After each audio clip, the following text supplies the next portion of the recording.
10 گنا بڑی ہوگی. اور پہلے آسمان کو اگر آسمان دنیا کہا گیا تو اس آسمان کے اندر جو کچھ ہے یہ ساری کی ساری دنیا ہے. یہ سارا نظام شمسی، یہ لاکھوں کروڑوں نظام شمسی مل کر کہکشاں، اور یہ لاکھوں کروڑوں اربوں کہکشاؤں کا سلسلہ، یہ ایک دنیا ہے. اس سے کم از کم 10 گنا بڑی جنت اللہ رب العزت ادنا سے ادنا درجے کے جنتی کو عطا فرمائیں. وہ اللہ رب العزت کی ذات عالی جو یہ ساری کی ساری وسعتیں پیدا فرمانے والے، اور جب چاہیں ان وسعتوں کو وہ سمیٹ کے رکھ دیں کہ جنتی اپنی جنت میں ہوگا، ساری کی ساری جنت کو یک وقت اپنی آنکھوں سے دیکھے، یک وقت اپنی آنکھوں سے دیکھے. حضور صلی اللہ علیہ وسلم ایک موقع پر جنت کا بیان فرما رہے ہیں، اور ایک حبشی صحابی حاضر خدمت ہوتے ہیں کہ یا رسول اللہ صلی اللہ علیہ وسلم، کیا میں بھی اپنی ساری جنت کو اپنی آنکھوں سے دیکھوں گا؟ کیا میں بھی اپنی ساری جنت کو اپنی آنکھوں سے دیکھوں گا؟ آپ صلی اللہ علیہ وسلم نے ارشاد فرمایا جس کا مفہوم ہے ہاں تو بھی اپنی ساری جنت کو اپنی آنکھوں سے دیکھے گا، اور تیرے چہرے کی چمک 1000 برس کی مسافت سے دکھائی دے. وہیں کش کھا کے گرے ہیں، اور ان کی روح پرواز جنت کے شوق میں روح پرواز. جب کسی چیز کا یقین ہوتا ہے تو پھر اس کے لیے دل بھی مچلتا ہے، اور اس کے لیے طبیعت میں بے قراری بھی پیدا ہوتی ہے، اور بعض اوقات اسی طرف کے اندر انسان اپنی جان بھی دے دیتا ہے. آج دنیا کے اندر کتنے قصے واقعات سنتے ہیں، دنیا کے یہاں کے نقشوں کے اندر کوئی تغیر و تبدیلی واقعہ ہوئی، جن چیزوں سے تعلق تھا اپنا وہ مال آل اولاد چیزیں، ان کے اندر کوئی زبردست قسم کی تبدیلی واقعہ ہوئی، کچھ اس کے اندر نقصان ہوا، اور کتوں نے طرف کے وہیں پر جان دے دی. کسی چیز کو چیز مل گئی کسی کو، تو اس کے ملنے کی اتنی خوشی ہوئی، اسی خوشی کے اندر اس کی جان نکل گئی. اور یہ صحابہ اکرام رضوان اللہ تعالیٰ علیہم اجمعین تھے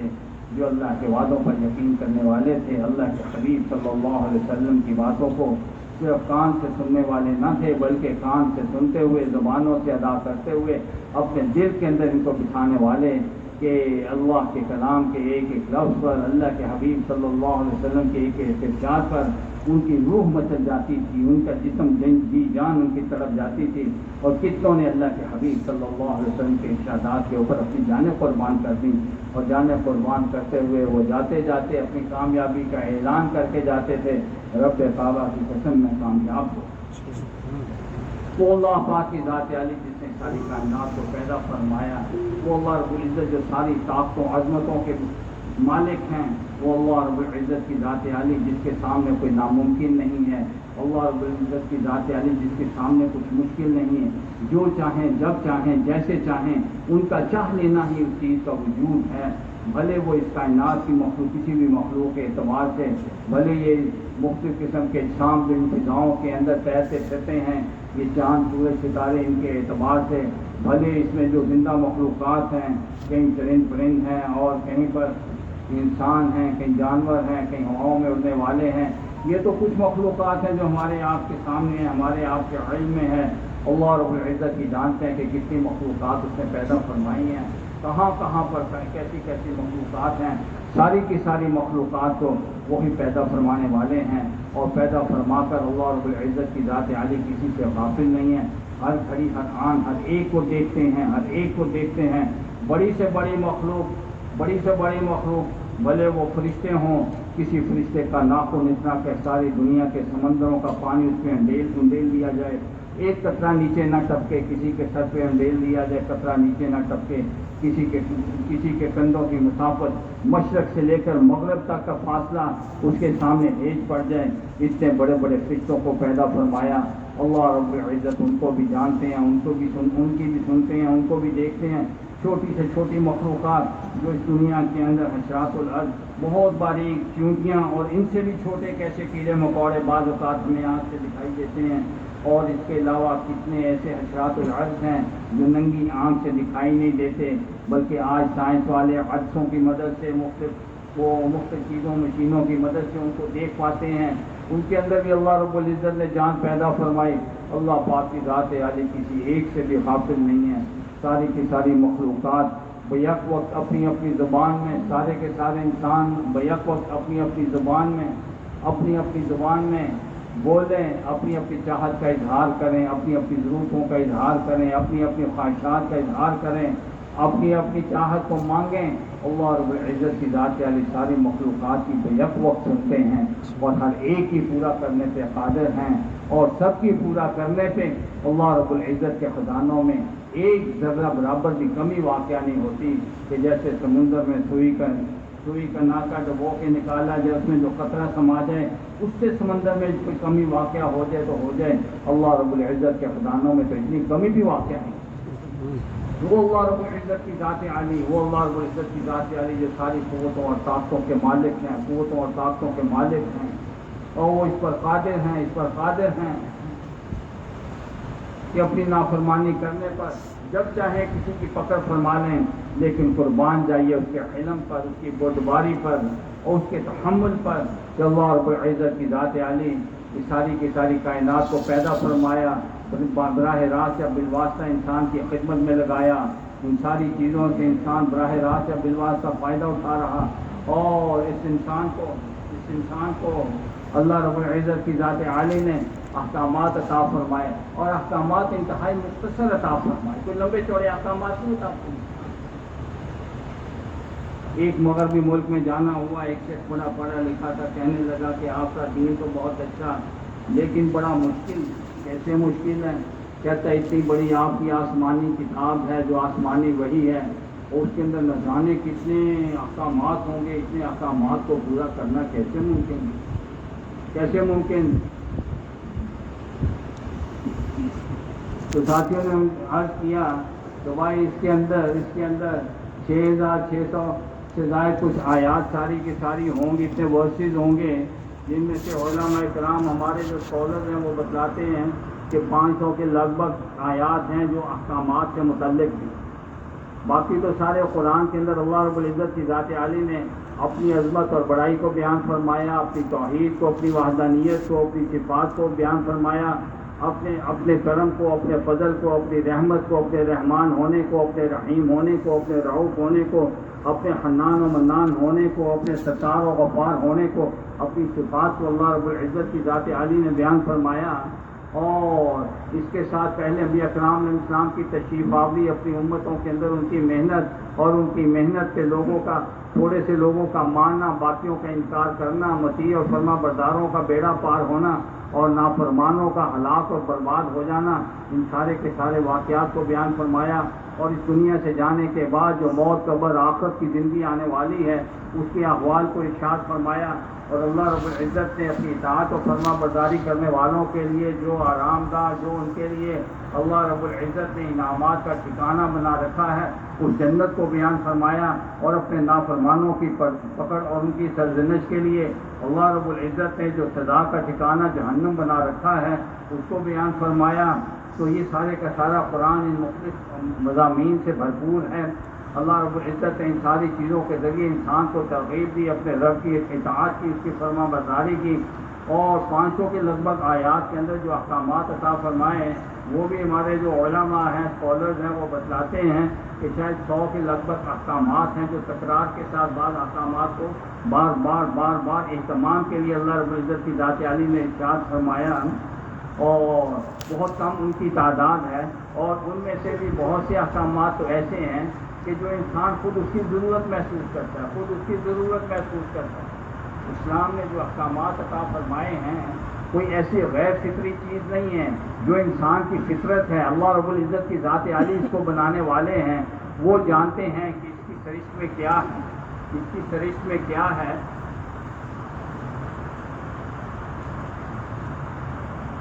تو اللہ رب العزت کی ذات عالی نے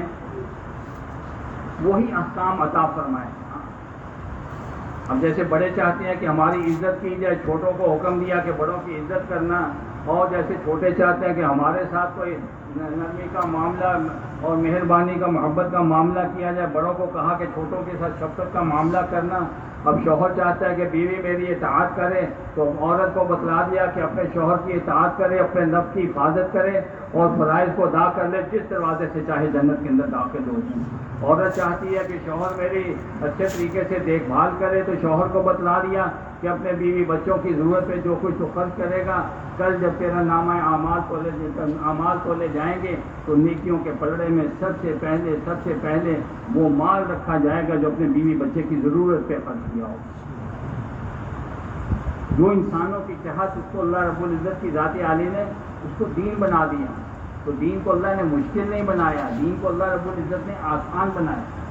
دین کو اللہ رب العزت نے آسان بنایا۔ تو بہرحال ساتھیوں نے ان صاحب سے جو کہہ رہے تھے کہ بہت مشکل ہے، کتنے احکامات ہوں گے، جب ان کو یہ ساری تفصیل بتائی تو کہنے لگے کہ بھائی یہ تو پھر بہت آسان ہے، تو تمہارے دین میں داخل ہونے کا کیا طریقہ ہے، کیا راستہ ہے کہ میں بھی تمہارے دین میں داخل ہو جاؤں؟ یہ جو باہر جماعتیں جاتی ہیں، ان کا مقصد تو غیر مسلموں کو مسلمان کرنا نہیں ہوتا، ان کا مقصد تو مسلمانوں کو تلاش کر کر کے اپنے ایمان و اسلام پہ، اپنے دین پہ پکا کرنا، ایمان و اسلام والی عملی زندگی کو اختیار کرنے پہ تیار کرنا، کہ جب یہ زندگی عملی طور پر وجود میں آتی ہے، جب عملی طور پر یہ وجود میں آتی ہے تو اللہ رب العزت کی ذات عالی نے اس کے اندر یہ صفت رکھی ہے، جیسے اللہ پاک نے خوشبو میں ایک صفت رکھی ہے کہ خوشبو جب وجود میں آتی ہے تو پھیلتی چلی جاتی ہے، روشنی میں اللہ رب العزت کی ذات عالی نے ایک صفت رکھی ہے، روشنی جب وجود میں آتی ہے تو اس کو پھیلانے کے لیے کوئی مزید علیحدہ محنت نہیں کرنی پڑتی، روشنی کا وجود میں آنا ہی اس کے پھیلنے کا سبب ہوتا ہے۔ روشنی جو ہی وجود میں آتی ہے تیز رفتاری کے ساتھ پھیلتی چلی جاتی ہے، جس تیزی کے ساتھ خوشبو پھیلتی ہے یا جس تیزی کے ساتھ روشنی پھیلتی ہے، اس سے کہیں تیزی کے ساتھ اللہ کے حبیب صلی اللہ علیہ وسلم والی لائی ہوئی زندگی جب یہ حقیقی طور پر وجود میں آتی ہے، جب یہ زبان کے الفاظ کی بجائے انسان کے سر کے بالوں سے پاؤں کے ناخن تک، اور اس کے لڑکپن، جوانی اور بھیڑ عمر بڑھاپے میں، اور اس کی خلوت کی زندگی میں، اور اس کی جلوت کی زندگی میں، اس کی انفرادی زندگی میں، اس کی اجتماعی زندگی میں، اور اس کی ایمانیات اور عبادات کے علاوہ اس کی معاشرت اور معاملات، لین دین، اس کی سیاست کے اندر جب یہ چیز آتی ہے تو الحمدللہ اس انسان کی، اس مسلمان کی، اس مطیع اور فرما بردار کی زندگی کا ایک ایک جز، ایک ایک حصہ غیروں کے لیے ایمان و اسلام کے اندر داخلے کا ذریعہ بن گیا، ایمان و اسلام میں داخلے کا ذریعہ بن گیا۔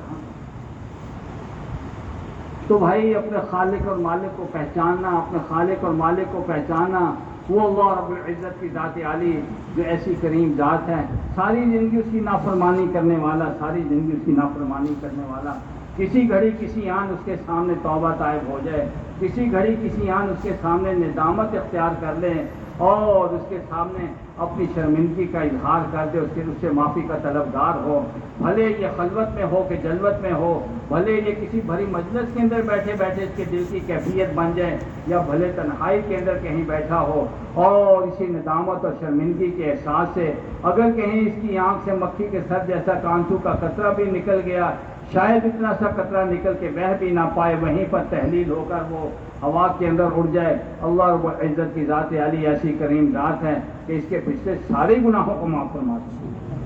صحابہ اکرام رضوان اللہ تعالی علیہم اجمعین آپس میں بیٹھے مذاکرہ فرما رہے ہیں کہ کب تک انسان کے لیے توبہ کا دروازہ کھلا ہے۔ جو جس کسی نے حضور صلی اللہ علیہ وسلم سے مختلف موقعوں پہ سنا تھا، سارے اس کو بیان فرما رہے ہیں۔ چلتے چلتے کرتے کرتے اس بات پہ سب کا اتفاق ہوا، جو بات سامنے آئی کہ اللہ کے حبیب صلی اللہ علیہ وسلم کے ارشادات میں سے کہ جس کا مفہوم تھا کہ جب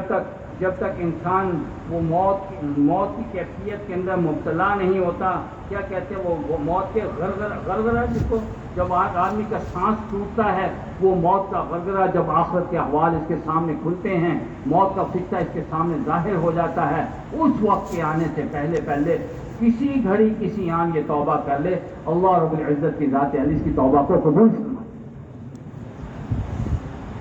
وہ تو ایسی کریم ذات ہے، وہ تو ایسی کریم ذات ہے۔ کتنے موقعوں پہ کبھی یہ آتا ہے کہ عید کی راتیں ہیں، کبھی یہ رمضان کی راتیں ہیں، کبھی یہ شعبان کے اوقات ہیں، کبھی یہ آج کل کی گزرنے والی ذی الحجہ کی پہلی 10 راتیں ہیں۔ کتنے ایسے موقع آتے ہیں کہ آسمان دنیا سے آواز لگتی ہے، اور روزانہ آدھی رات کے بعد آسمان دنیا سے پکارا جاتا ہے، اور کتنے موقعوں پہ آسمان دنیا سے آواز لگائی جاتی ہے کہ ہے کوئی معافی مانگنے والا کہ اس کو معاف کیا جائے، ہے کوئی مغفرت مانگنے والا کہ اس کی بخشش کی جائے۔ ایک کوئی توبہ کرے، توبہ کر کے پھر اپنی خواہشات نے اس کو مغلوب کر دیا، اور پھر اللہ رب العزت کی نافرمانی کے اندر یہ مبتلا ہو گیا۔ پھر کسی گھڑی کسی آن اس کو احساس ہوا، کسی دینی مجلس کے اندر بیٹھا، کسی سے کوئی دین کی بات سنی، کس کا کوئی بھلا عمل دیکھا، کوئی چیز اس کے لیے عبرت کا سبب بنی، اور کوئی اس کے لیے عبرت کا سبب بنی، اور پھر یہ اللہ رب العزت کی ذات عالی کی طرف متوجہ ہوا، پھر کہیں ہاتھ اٹھائے کہ دل کے اندر اللہ رب العزت سے معافی کا طلبگار ہوا۔ اللہ رب العزت کی ذات عالی فرشتوں کے مجمع میں تعجب فرماتے ہیں کہ اچھا ہمارے بندے کو اس بات کا احساس ہے کہ کوئی ہے اس کی پکڑ کرنے والا، کوئی ہے اس کو پوچھنے والا کہ ہم سے یہ معافی کا طلبگار ہوتا ہے، اور پھر اس کی بخشش کا اعلان کرتے ہیں، جا ہم نے تیرے سارے گناہوں کو معاف کر دیا۔ وہ تو جب بندے کی اس توبہ کو، اس کی ندامت کو، اس کی شرمندگی کے احساس کو دیکھتے ہیں، اتنی ندامت اس کو ہوئی، ہے کاش وہ میرا ماضی لوٹ آئے اور مجھے وہ موقع دوبارہ مل جائے تو میں ہر گھڑی، ہر آن، ہر لمحہ، ہر لہجہ اللہ رب العزت کی اطاعت و فرما برداری کے اندر گزار دوں۔ اللہ رب العزت کی ذات علی جب اس کے جذبے کی صداقت کو دیکھتے ہیں تو بن کیے اللہ رب العزت کی ذات علی اس کے گناہوں کو نیکیوں سے تبدیل فرما دیتے ہیں۔ یہ ہے ہمارا رب، یہ ہے ہماری خالق ذات، یہ ہے ہمارا مالک، یہ ہے وہ ذات جو رحمان ہے، رحیم ہے۔ رحمان اور رحیم کون ہے؟ جس سے مانگا جائے وہ عطا فرمائے اور اس پر خوش ہو، جس سے نہ مانگا جائے تو وہ ناراض۔ وہ رؤوف ذات ہے، ساری دنیا کے باپوں کی شفقت کو جمع کر لیا جائے تو اللہ رب العزت کو اپنے ایک ایک بندے کے ساتھ شفقت ہے، اس کے سامنے ساری دنیا کے باپوں کی شفقت کا مجموعہ کل عدم ہو جائے گا۔ وہ اللہ رب العزت کی ذات عالی، وہ اللہ رب العزت کی ذات عالی جو حنان ہے، یہ ماؤں کے اندر جو اپنی اولاد کے لیے ایک محبت اور وارفتگی کی کیفیت ہوتی ہے، ساری ماؤں کی وہ وارفتگی کی، بے قراری کی کیفیت کو جمع کر لیا جائے، اور ایک رحمان کو اپنے ایک ایک بندے کے ساتھ جو تعلق ہے، اور جو اللہ رب العزت کی ذات عالی کی اپنے بندوں کے ساتھ وہ بے قراری ہے، اللہ رب العزت کی ذات عالی جو ہر گھڑی ہر آن اپنے بندوں کے اپنی ذات اقدس کی طرف متوجہ ہونے کے منتظر ہیں، وہ ایسے منتظر ہیں کہ کوئی بندہ اس کی طرف ایک بالش بڑھتا ہے، اللہ رب العزت کی رحمت ایک ہاتھ اس کی طرف بڑھتی ہے، کوئی ایک ہاتھ اس کی طرف بڑھتا ہے، اللہ کی رحمت دو ہاتھ ایک باڑ اس کی طرف بڑھتی ہے، کوئی چل کے اس کی رحمت کی طرف جاتا ہے، اللہ رب العزت کی رحمت دوڑ کے اس کو ڈھانپ لیتی ہے۔ وہ ذات تو ایسی ذات ہے جس کے سامنے باپ کی محبت، ماؤں کی بے قراری اور وارفتگی، دوستوں کی وفا، بھائیوں کا تعلق، بہنوں کا واری صدقے اور واری ہو جانا، یہ ساری کی ساری محبتیں، سارے کے سارے تعلق جن کو الفاظ میں بیان کیا جا سکتا ہے، لیکن اللہ رب العزت کی ذات عالی کو اپنے بندوں کے ساتھ جو تعلق ہے ہم اس کو بیان نہیں کر سکتے، وہ تو میرے بھائی اگر انسان اللہ کی ذات کے ساتھ لو لگا کے تو دیکھے، جب کوئی اس کے ساتھ لو لگاتا ہے تو پھر وہ بھی ایسا تعلق عطا فرماتے ہیں، وہ ذات ہے۔ جب آخرت کے اندر جنت ملے گی، جنت عطا فرمائیں گے، اور پھر جنت کے اندر ایک موقع ایسا بھی آئے گا کہ اپنی ذات اقدس کا اللہ رب العزت کی ذات عالی دیدار کروائیں گے، زیارت کروائیں گے۔ اللہ رب العزت کی ذات عالی تو جنت میں داخلے پہ اپنے بندوں کو توبہ پہ اللہ پاک کی ذات عالی ان کے جسم کو ساری آلائشوں سے جیسے جسم پاک ہوتا ہے، ساری کی ساری اس کی روحانی بیماریوں سے بھی پاک فرما دیتے ہیں۔ اس کی زبان جو گناہوں سے لتھڑی پڑی تھی، اس زبان کو بھی اللہ پاک فرما دیتے ہیں۔ اس کی نگاہ جو غلط چیزوں کو دیکھ کے گندگیوں کے ساتھ آلودہ ہو چکی تھی، آنکھوں کی آوارگی کے ساتھ اس کی آنکھیں پتہ نہیں کن آلائشوں کے اندر اٹی پڑی تھیں، اللہ رب العزت ان آنکھوں کو بھی پاکیزگی اور طہارت عطا فرما دیتے ہیں۔ کان جو اللہ کی نافرمانیاں، جھوٹ اور غیبت اور چغلی کے بول سن کر گندگیوں سے غلاظتوں سے بھرے پڑے تھے، اللہ رب العزت کی ذات عالی اس کی توبہ پر انسانوں کو بھی پاک اور صاف فرما دیتے ہیں، اور آخرت کے اندر جنت میں داخل فرمائیں گے، ساری کی ساری دنیا کی آلائشوں سے پاک اور صاف کر کے ان کو وہاں پر داخل فرمائیں گے۔ پھر اللہ رب العزت ان آنکھوں کو وہ نور عطا فرمائیں گے، ان آنکھوں کے ساتھ یہ اپنے رب کا دیدار کریں گے، ان کانوں کو اللہ پاک کو پاکیزگی عطا فرمائیں گے، ان کانوں کے ساتھ اپنے رب کی زبان قدرت سے اس کا کلام کو سنیں گے، اور اللہ رب العزت اس کے روئے کو وہ احساسات عطا فرمائیں گے، اپنے روئے سے یہ جنت کی نعمتوں کا یہ لطف اٹھائیں گے، اور جب اللہ رب العزت کی ذات عالی کا دیدار ہوگا ایسا اس کے اندر مگن اور گم ہوگا، کہ لمبا زمانہ گزر جائے گا، جب ان کو ہوش میں لایا جائے گا، پوچھا جائے گا کتنی دیر تم نے ہمارا دیدار کیا، اے پروردگار یہی کچھ تھوڑی دیر کے لیے، تو ارشاد ہوگا بارگاہ خداوندی سے کہ اتنے لاکھ برس ہو گئے تمہیں ہمارا دیدار کرتے ہوئے۔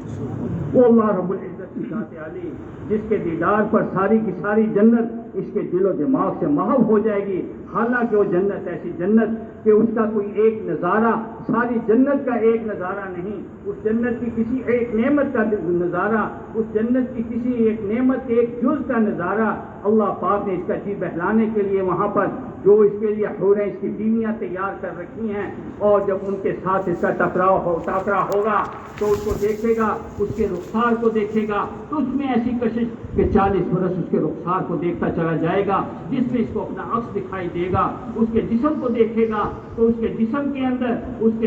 اندر اس کو اس کا دل دکھائی دے گا، دل میں اپنی محبت تیرتی دکھائی دے گی، 40 برس اس کے جسم کو دیکھتا چلا جائے گا، حتیٰ کہ اس کی ہتھیلی کو، اس کی کلائی کو، اس کی پنڈلی کو دیکھے گا، ایک ایک عضو کو 40 برس دیکھتا چلا جائے گا۔ وہ خالق کائنات، وہ مالک کائنات، ساری جنت کو کن فیکون کی صرف سے پیدا کرنے والی ذات اللہ رب العزت کی ذات عالی کا جب دیدار ہوگا تو یہ جنت بھی ساری کی ساری اس کو فراموش ہو جائے گی۔ میرے بھائیوں، اللہ رب العزت کی ذات عالی اگر اپنی ذات اقدس کے ساتھ اللہ پاک کی ذات عالی کوئی تعلق اس دنیا کے اندر عطا فرما دیں اور اپنے ساتھ مناجات کا لطف کوئی اللہ پاک کی ذات عالی سے آشنائی عطا فرما دیں تو آدمی تو اللہ کے سامنے یہ پھر ہاتھ اٹھائے گا اور اللہ کے سامنے جو مانگے گا، روئے گا، گڑ گڑائے گا۔ میرے بھائیوں، پھر لمحے نہیں، پھر گھڑیاں نہیں، پھر پہروں کے پہر بیتتے چلے جائیں گے، لیکن اس کو کسی تھکاوٹ کا احساس نہیں ہوتا۔ یہ تو جب تک انسان ایک چیز کے ساتھ آشنا نہیں ہوتا، اس کو نہیں پتا ہوتا کہ اس کی کیا لذت، اس کے اندر کیا حلاوت ہے، اس کے اندر کیا مزہ ہے۔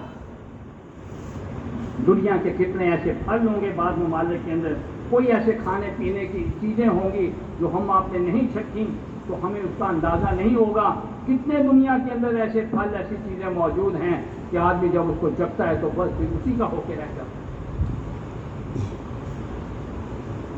بچپن میں، لڑکپن میں آدمی کو جوانی کے مزوں کا نہیں پتا، جوانی میں بڑھاپے کے لطف کا نہیں پتا۔ آدمی جب جس سطح پہ داخل ہوتا ہے تو پھر پچھلی ساری کی ساری زندگی اس کی آنکھوں کے سامنے ہیج ہو جاتی ہے۔ تو میرے بھائیو دوستو، اپنے رب کے ساتھ تعلق بنانا یہ ہے ہماری دنیا کے اندر آمد کا مقصد۔ اپنے رب کے ساتھ اپنا تعلق بنانا، اللہ کے بندوں کا اپنے رب کے ساتھ، اپنے خالق اور مالک کے ساتھ تعلق بنانا، ایک ایک کے پاس پہنچ کر، ایک ایک کے پاس جا کے اللہ رب العزت کی عظمت، بڑائی، بزرگی اور شان کو بیان کر کے، اس کے لطف و کرم کو بیان کر کے، اس کی بخشش اور مغفرت کو بیان کر کے، اس کی عطایا اور اس کی دین کو بیان کر کے، اس کی محبتوں کو اور اس کی درگزر کو، اس کے حلم کو بیان کر کر کے لوگوں کے اندر اللہ پاک کی محبت پیدا کرنا، اللہ کی محبت پیدا کرنا۔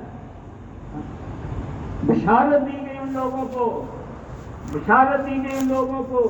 جو دوسرے لوگوں کو اللہ کا محبوب بنائیں اور اللہ پاک کی ذات عالی کو اللہ کے بندوں کا محبوب بنائیں، اللہ پاک کی ذات عالی کو اللہ کے بندوں کا محبوب بنائیں۔ یہ تو سمجھ میں آتا ہے کہ اللہ رب العزت کی اطاعت و فرما برداری، اللہ رب العزت کی ذات و صفات اور اس کے بخشش کو، اس کی مغفرت کو، اس کی عظمت کو، اس کی بڑائی کو، اس کی بزرگی کو، اس کی شان کو، اس کے درگزر کرنے کو، اس کی صفات کو بیان کر کر کے لوگوں کے دلوں کے اندر اس کی محبت اور اس کی عظمت بڑائی بٹھائیں۔ تو یہ تو اللہ کو اللہ کے بندوں کا محبوب بنانا۔ اللہ کے بندوں کو کیسے اللہ کا محبوب بنا دیں گے؟ اللہ کے بندوں کو اللہ رب العزت کی اطاعت و فرما برداری پر، اللہ کے حبیب صلی اللہ علیہ وسلم کی اطاعت و فرما برداری پر، وہ اللہ کے حبیب صلی اللہ علیہ وسلم جو اللہ کے حبیب ہیں، اللہ کے محبوب ہیں، وجہ کائنات ہیں، جن کے لیے ساری کائنات کو پیدا فرمایا گیا، ان کو تشریف لانا تھا تو ساتوں آسمانوں کو اوپر تلے پیدا فرمایا گیا، زمینوں کو تہدہ تہہ جمایا گیا، اس مٹی کو پانیوں کے اوپر ٹھہرایا گیا، آسمانوں کی کیلیں ٹھونک کر اس زمین کی تھرتھراہٹ کو ختم فرمایا گیا۔ اللہ رب العزت نے اس زمین کو انسانوں سے آباد کرنا تھا اور اپنے احکامات بھیجنے تھے۔ اللہ رب العزت نے ان کی ضرورت کے اپنے سارے سامان مہیا فرمائے، کہیں آسمانوں سے نیچے برسنے کا نظام بنایا، کہیں زمین میں سے غلے اناج پھل پھول سبزیوں کے نکلنے کا اللہ رب العزت نے انتظام فرمایا۔ وہ پروردگار وہ کیسی ذات ہے جو اسی زمین میں سے غلے اناج پھل پھول سبزیاں نکال دے اور اسی زمین کے اندر اس دنیا کی ساری غلاظتوں کو، ساری کی ساری مردار چیزوں کو اسی زمین کے اندر ہڑپ کروا دے۔ اگر اس زمین کے اندر ساری کی ساری غلاظتوں کو، گندگیوں کو اپنے اندر ہڑپ کرنے کی، اپنے اندر سمو لینے کی صفت نہ ہوتی تو آج یہ ساری کی ساری زمین غلاظتوں سے، مردہ وجود سے، جانوروں سے، انسانوں کے مردہ وجود سے یہ بھری پڑی ہوتی اور یہاں پر سانس لینے کی ہوا بھی میسر نہ ہوتی، ٹھہرنا تو دور اور درکنار ہے۔ تو میرے بھائی اور دوست، اللہ رب العزت کی ذات عالی کی، اس کی عظمت کو، اس کی بڑائی کو، اس کی بزرگی کو، اس کی شان کو، اس کی قدرتوں کو بیان کر کر کے لوگوں کے دلوں کے اندر اللہ کی محبت کو پیدا کرنا اور اس کے احکامات بتلا کے لوگوں کو ان کو اپنانے پہ تیار کرنا اور اس کے حبیب صلی اللہ علیہ وسلم کی لائی ہوئی اللہ رب العزت کی پسندیدہ زندگی، وہ زندگی جس مبارک زندگی کی ایک ایک سنت، ایک ایک طریقہ ان ساتوں زمینوں آسمان سے زیادہ قیمتی ہے، ساتوں زمینوں آسمان سے زیادہ قیمتی ہے اللہ کے حبیب صلی اللہ علیہ وسلم کی ایک ایک سنت۔ بھلے وہ دائیں ہاتھ سے پانی کا پینا ہو یا دائیں ہاتھ سے کھانے کا کھانا ہو، بھلے مسجد میں داخل ہوتے وقت دائیں طرف کی سنت ہو، بھلے کسی موقع پہ صبح سے شام تک مختلف موقعوں کی مختلف دعائیں اور اذکار ہوں، بھلے اپنے کھانے پینے، لباس، اٹھنے بیٹھنے کے متعلق یا اپنی آل اولاد، اپنی ایمانیات اور عبادات کے متعلق، اپنی معاشرت اور معاملات کے متعلق جہاں کہیں بھی جو بھی احکام خداوندی ہیں ان کی تشریح اللہ کے حبیب صلی اللہ علیہ وسلم کی مبارک زندگی سے ملے گی۔ اللہ کا پاک کلام، ساری کی ساری کتاب، اس کی تشریح اور وضاحت، نمازوں کے پڑھنے کا حکم قرآن میں آیا، اس کی تفصیل اللہ کے حبیب صلی اللہ علیہ وسلم کی زندگی سے ملے گی۔ اور چند اوقات کے بارے میں نمازیں پڑھنے کا آیا، اس کی تفصیل اللہ کے حبیب صلی اللہ علیہ وسلم کی زندگی سے ملے گی۔ ایک دفعہ کسی علاقے کے لوگ آئے کہ یا رسول اللہ صلی اللہ علیہ وسلم ہمیں نمازوں کی اوقات تعلیم فرما دیجئے۔ آپ صلی اللہ علیہ وسلم نے ان کو ٹھہرایا۔ ایک دن ہوا تو ایک دن میں ساری کی ساری نمازوں کو اول وقت میں ادا کیا گیا، ہر نماز کو اس کے اول وقت میں ادا کیا گیا۔ اور پھر دوسرا دن ہوا تو دوسرے دن میں ہر نماز کو اس کے آخری وقت میں، جہاں تک نماز کا وقت ہوتا ہے اس وقت میں ادا کیا گیا۔ اور اللہ کے حبیب صلی اللہ علیہ وسلم نے ان کو بتلا دیا اور سمجھا دیا کہ ہر نماز کا وقت یہ اول سے لے کر آخر تک یہ سارے کا سارا ہر نماز کا وقت ہے۔ اس طرح اللہ کے حبیب صلی اللہ علیہ وسلم کی حیات مبارکہ میں مختلف موقعوں پر کیے گئے مختلف اعمال کے بارے میں اگر کہیں پر کوئی کسی چیز کے اندر کوئی تبدیلی محسوس ہوتی ہے، کوئی اختلاف محسوس ہوتا ہے تو میرے بھائی اور دوستو، یہ بھی اللہ پاک کی ذات عالی کا کرم اور احسان ہے کہ اس کو اپنے حبیب صلی اللہ علیہ وسلم کی ہر سنت ایسی پیاری ہے کہ امت کے اندر یہ چھوٹے چھوٹے فضیلت کے اعتبار سے کوئی کہے یہ افضل، کوئی کہے یہ افضل، کوئی کہے اول افضل، کوئی کہے آخر افضل، یہ ساری کی ساری چیزیں پیدا فرما کے اپنے حبیب صلی اللہ علیہ وسلم کی ساری سنتوں کو بیک وقت زندہ رکھا ہوا۔ اس لیے تبلیغ کے اندر کسی ایک چیز کے اوپر کوئی زور نہیں ہے، تبلیغ کے اندر کسی مخصوص مسلک کی طرف لوگوں کا کھنچاؤ نہیں ہے۔ تبلیغ میں تو کہا جا رہا احکام خداوندی کو پورا کرنا اور اس کے لیے جن علماء پہ اعتماد ہے ان علماء سے ہم معلوم کر لیں، اور ان سے معلوم کر کے اپنی نمازوں کو، اپنے روزے کو، اپنی تسبیح تلاوت کو اور اپنے دن کی زندگی، اپنی رات کی زندگی، اپنی انفرادی زندگی، اپنی اجتماعی زندگی، اپنی آل اولاد کی پرورش کو، اپنے کاروبار، اپنے مختلف شعبوں کو، ہر چیز کو اللہ کے حکم نبی علیہ السلام کے طریقے پہ لاتے چلیں۔ اس لیے اللہ پاک کی ذات علی کا کرم اور احسان ہے کہ اس محنت کے اندر یہ کوئی عجب کی بات نہیں، یہ تحدیث بالنعمہ کے طور پہ اور اس اعتبار سے کہ اللہ کے حبیب صلی اللہ علیہ وسلم والی مبارک ترتیب میں اور مبارک محنت کے اندر سب کو جوڑنے کی ایک اللہ پاک کی ذات عالی نے استعداد رکھی ہے کہ اللہ کے حبیب صلی اللہ علیہ وسلم والی مبارک محنت جب وجود میں آتی ہے تو امت کے مختلف طبقات، غریب بھی، امیر بھی، پڑھے لکھے بھی، ان پڑھ بھی، جوان بوڑھے اور سارے کے سارے مرد اور عورتیں بھی، اور کسی بھی مسلک سے تعلق رکھنے والے، کسی مختلف قسم کے دین کے اندر جو کہیں پر کسی قسم کے کسی چیز کے بارے میں اختلاف رکھنے والے، سارے کے سارے جڑتے چلے جاتے ہیں۔ جو بنیادی چیز ہے ان چیزوں کے بارے میں یہاں پر بات کی جاتی ہے، کلمہ، نماز، علم و ذکر، اکرام مسلم، تصحیح نیت، دعوت و تبلیغ، کلمے کے بارے میں کہ اللہ پاک کی ذات عالی سے سب کچھ ہونا، اللہ کے علاوہ کوئی عبادت کے لائق نہیں، حضرت محمد صلی اللہ علیہ وسلم اس کے رسول ہیں، اس کے نبی ہیں، اس کے رسول ہیں، اور اللہ پاک کی ذات عالی وہی سب کچھ کرنے والے، بنانے والے، چلانے والے، سب کچھ اللہ سے ہونے کا یقین، اللہ کے حکم کے بغیر کسی سے کچھ نہیں ہو سکتا، اللہ کے حکم کے بغیر زمین غلہ اگا نہیں سکتی، آسمان بھی برسا نہیں سکتے، اللہ کے حکم کے بغیر دوائیاں سے دے نہیں سکتے، کھانے بھوک مٹا نہیں سکتے، اللہ کے حکم کے بغیر اسلحہ اور فوجیں حفاظت کر نہیں سکتی، اللہ کے حکم کے بغیر دنیا کے مال اور حیثیتیں انسان کو عزت دے نہیں سکتی۔ اللہ رب العزت کی ذات عالی چاہیں تو ان ساری چیزوں کے بغیر دعاؤں کے صحت اور شفا عطا فرما دیں، اللہ رب العزت کی ذات عالی چاہیں تو بغیر ہتھیاروں کے حفاظت فرما دیں، اللہ رب العزت کی ذات عالی چاہیں تو بغیر مال اور عہدوں کے عزتوں کی چوٹیوں پہ پہنچا دیں، اللہ رب العزت کی ذات عالی سب کچھ کرنے والے ہیں، اللہ سے سب کچھ ہونے کا یقین دل کے اندر آ جائے۔ میرے بھائیو دوستو، اس بات کو اتنا بولنا، اتنا کہنا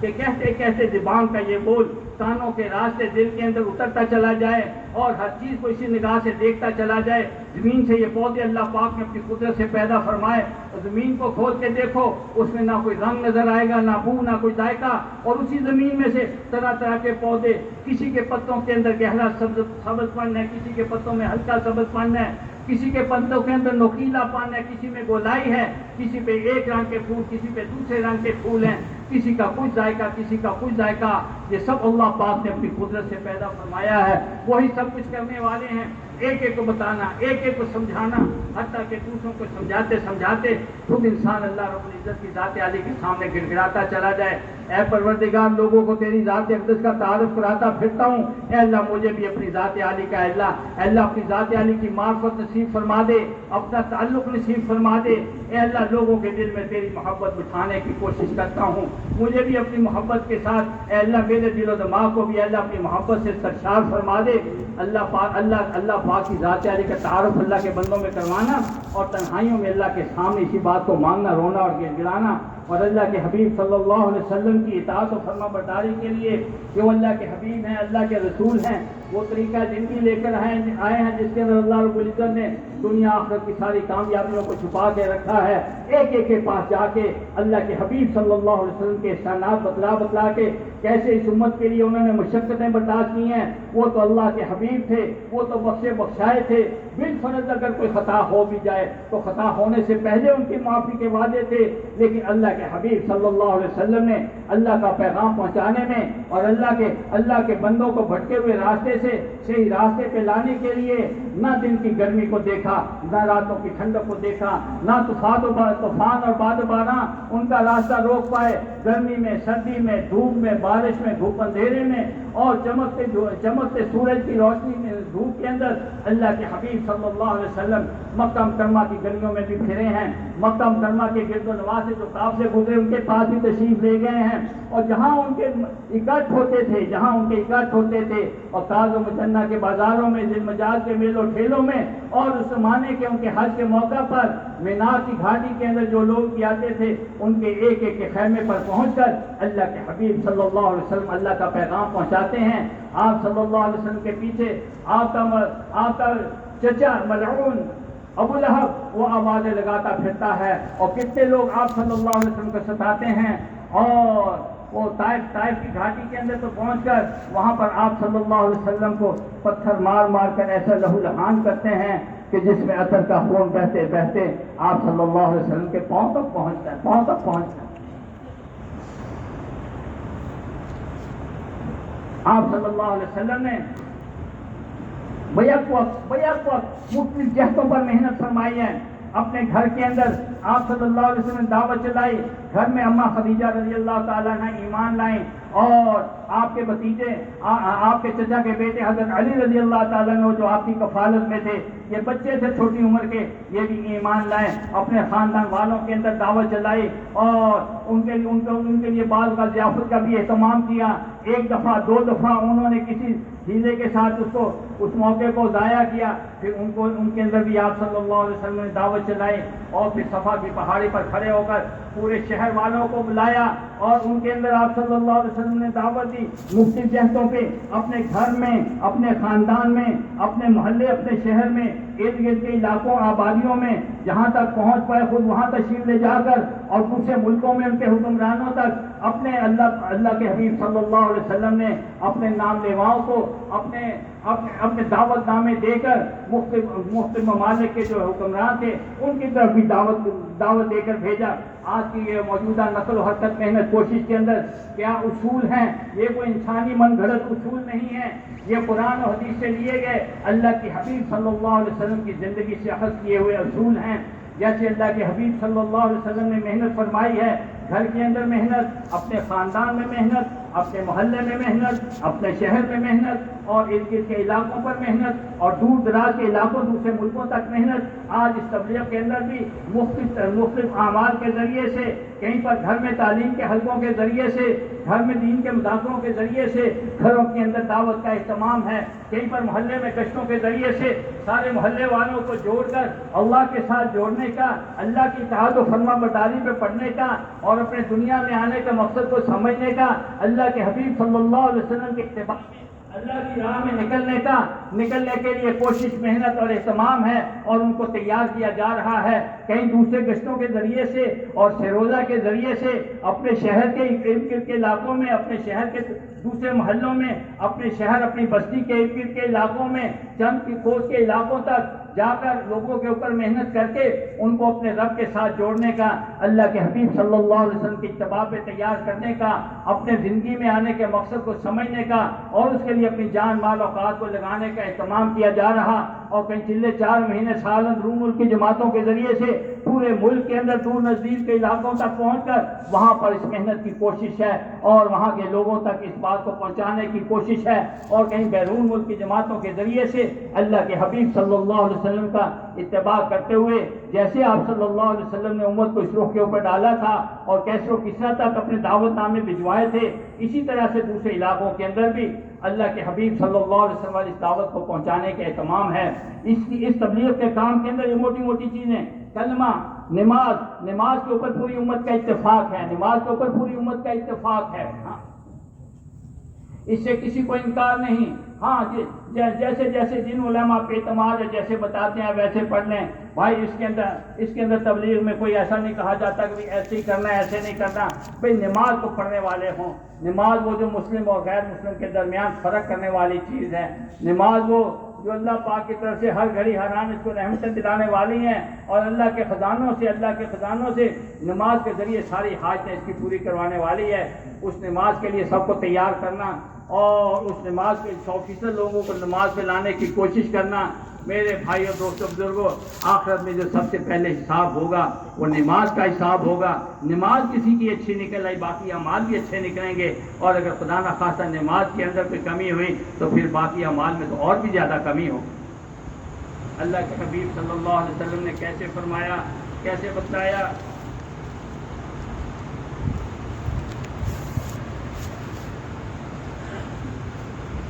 اس نماز کے ذریعے اللہ رب العزت گناہوں کو ایسے معاف فرما دیتے ہیں جیسے پتجھڑ کے موسم میں درختوں کے پتے جھڑ جاتے ہیں، یا روزانہ 5 دفعہ غسل کرنے والا جیسے اس کے جسم پہ میل کا ذرہ باقی نہیں رہتا، اسی طرح نمازی کے ذمہ کوئی گناہ باقی نہیں رہتے، اللہ رب العزت ساری معاف فرما دیتے ہیں۔ اس کے لیے اپنے فرض نمازوں کا اہتمام اور پابندی اور باقاعدگی جماعت کے ساتھ تکبیر اللہ کے ساتھ صف اللہ کے اندر پہنچ کر ان کو ادا کرنا، اور اس کے ظاہر کو بنانے کے ساتھ ساتھ اس کے باطن کو بنانے کی کوشش کی، اس کے اندر دھیان جمانا اپنے خالق اور مالک کی طرف کہ گویا میں اپنے رب کے سامنے کھڑا ہوں، میں اللہ کو دیکھ رہا ہوں کہ اللہ پاک کی ذات عالی مجھ کو دیکھ رہے ہیں۔ دنیا کے اندر اگر کسی کے ساتھ کوئی تعلق ہوتا ہے یا کسی کی برائی اور عظمت کا انسان کے دل و دماغ کے اندر کوئی چھاپ ہوتی ہے تو اس کے سامنے بڑا باادب کھڑا ہونے کے اندر بھی اس کو مزہ آتا ہے. جب اللہ رب العزت کی ذات عالی کی عظمت اور بڑائی جی میں آئے گی اس کے سامنے کھڑا ہونے کی لذت اور حلاوت بھی پھر اللہ پاک ایسی عطا فرماتے ہیں کہ پھر اس سے منہ موڑنے کو, اس کے سامنے سے ہٹنے کو, سلام پھیرنے کو پھر انسان کا جی نہیں کرتا. پھر قرآن میں اس کا جی لگتا ہے, پھر دعاؤں میں اس کا جی لگتا ہے, پھر ذکر میں اس کا جی لگتا ہے. یہ انسان کی خوش بختی کی, اس کی سعادت مندی کی, اس کے سعید ہونے کی یہ علامتیں ہوتی ہیں کہ دعا میں اس کا دل لگنے لگے, قرآن میں اس کا دل لگنے لگے, ذکر میں اس کا دل لگنے لگے, نماز کے اندر اس کا جی اٹک جائے. کہتے بھائی جیسے کہ رونا دعا میں انسان اللہ کے سامنے روئے, رونا نہ آئے تو رونی صورت ہی بنا لیں. نمازوں پہ محنت ہے اور قرآن کو سینے سے لگانے کی محنت, اللہ رب العزت کو اس کے پیارے پیارے ناموں سے یاد کرنا, سبحان اللہ والحمد للہ ولا الہ الا اللہ واللہ اکبر لا حول ولا قوت الا باللہ. درود شریف کے ذریعے, استغفار کے ذریعے, مختلف استغفار. صحابہ کرام رضوان اللہ تعالی علیہم اجمعین عرض کرتے ہیں کہ ہم نے اللہ کے حبیب صلی اللہ علیہ وسلم کو امت کی تربیت کے لیے, امت کی تعلیم کے لیے, امت کو بتانے سمجھانے کے لیے, وہ تو اللہ کے حبیب صلی اللہ علیہ وسلم گناہوں سے پاک و ہستی ہیں. اللہ کے حبیب صلی اللہ علیہ وسلم کو بھی ایک مجلس میں 70 دفعہ استغفار کرتے ہوئے سنا صحابہ کرام رضوان اللہ تعالی علیہم اجمعین نے, رب اغفر لی وتب علی انک انت التواب الرحیم. مختلف استغفار کی کثرت کرنا, درود شریف کی کثرت کرنا, اللہ کے حبیب صلی اللہ علیہ وسلم کے جو احسانات ہیں ان کو یاد کر کے اللہ کے حبیب صلی اللہ علیہ وسلم کے لیے رحمت کی دعائیں. اور یہ ایسا عمل ہے کہ اللہ پاک بھی اپنے حبیب صلی اللہ علیہ وسلم پر رحمت نازل فرماتے ہیں. وہ کیا یاد ہے حافظ صاحب, اللہ اور اس کے فرشتے اپنے نبی پر درود بھیجتے ہیں. یہ معروف ہے آیات بھائی. ہم تو غیر حافظ لوگ ہوتے ہیں, ہمارا پڑھنا بھی بعض کا غلطیاں کر جاتے ہیں. اس لیے کہتے ہیں کہ سادہ سی بات جو ہم خاص سمجھتے ہیں باقی سارے سمجھتے ہوں گے. اللہ اور اس کے نبی, اللہ پاک کی ذات علی, اس کے فرشتے اپنے نبی صلی اللہ علیہ وسلم پر درود بھیجتے ہیں. یعنی اللہ پاک کی ذات علی تو ہمیشہ کے لیے, ساری دنیا ختم, سارے انسان فنا, سارے فرشتے ختم, پھر بھی اللہ کی رحمتیں اپنے حبیب صلی اللہ علیہ وسلم پہ اترتی چلی جائیں گی. یہ ایسا عمل ہے درود شریف کا, اس سے اللہ کے حبیب صلی اللہ علیہ وسلم کے لیے رحمتوں کا سوال کہ یہ ہمیشہ ہی ہوتا چلا جائے گا. جو ایک دفعہ درود بھیجے گا اللہ کی 10 رحمتیں اس پر.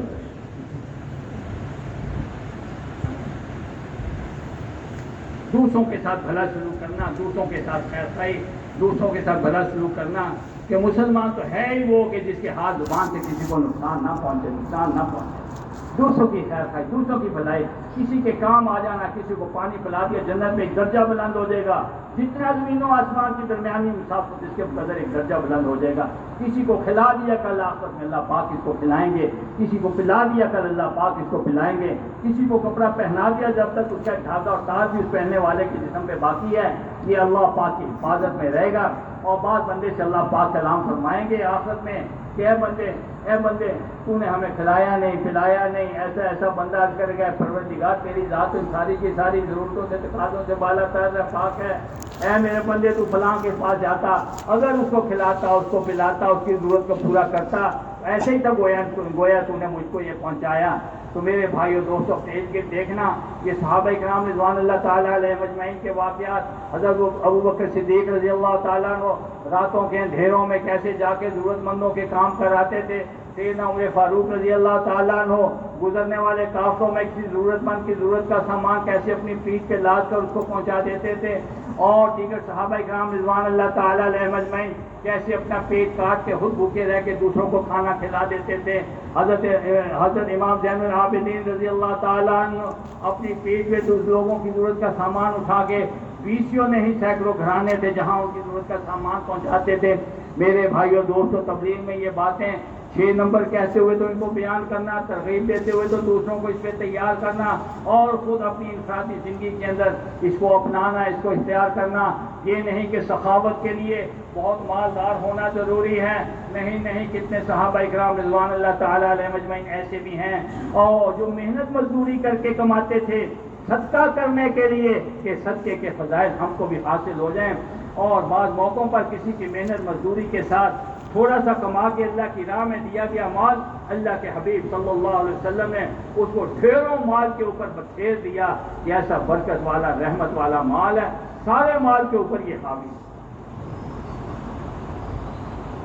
ان ساری چیزوں کو، سارے اعمال، یہ موٹی موٹی چیزیں جو تبلیغ میں کی جاتی ہیں، یہ سب اللہ کی رضا کے لیے، اللہ کی رضا کے لیے۔ ساری دنیا واہ واہ کر دے لیکن خالق و مالک کی طرف سے قبولیت نہ ہو تو کچھ کام نہ آئے گا۔ ساری دنیا اگر مذمت کرتی پھرے لیکن خالق اور مالک کہے ہاں یہ میرا بندہ، یہ میرا کام کرنے والا، یہ میری اطاعت میری فرما برداری کرنے والا، تو اس کا بیڑا پار ہوتا ہے، اس کا بیڑا پار ہوتا ہے۔ اس لیے جیسے کوئی ملازم کام کرتا ہے اور کام کرتے ہوئے کنکھیوں سے اپنے آنکھ کے کناروں سے اپنے مالک کی طرف دیکھتا ہے کہ مالک خوش ہو رہا ہے کہ ناراض ہو رہا ہے، بچہ کوئی کام کرتا ہے تو اپنے استاد اور والدین کی طرف آنکھ کے کناروں سے دیکھتا ہے، وہ خوش ہو رہا ہے کہ ناراض، والدین خوش ہو رہے ہیں کہ ناراض ہو رہے ہیں، استاد خوش ہو رہا ہے کہ ناراض ہو رہا ہے۔ ہم جو بھی کر رہے ہیں، نماز پڑھیں، تلاوت کریں، تسبیح کریں، تبلیغ کریں، چلہ لگائیں، 4 مہینہ لگائیں، کسی کی خدمت کریں، کسی کی مدد کریں، صدقہ کریں، خیرات کریں، راستے سے پتھر اٹھائیں، کوئی بھی بھلائی کا کام کریں، اپنے دل کی جان، دل کے کناروں کے ساتھ، دل کی آنکھوں کناروں سے دیکھیں اپنے خالق اور مالک کی طرف، اپنے رب کی طرف کہ میرا رب اس سے راضی ہو رہا ہے کہ ناراض ہے۔ یہ اخلاص ہے، اور اس کی طرف دیکھتا چلا جائے، اور دین کی محنت کی ذمہ داری کا احساس کرنا ہر ایک مسلمان کی یہ ذمہ داری ہے، خود بھی احساس کرنا، دوسروں کو بھی اس کا احساس دلانا۔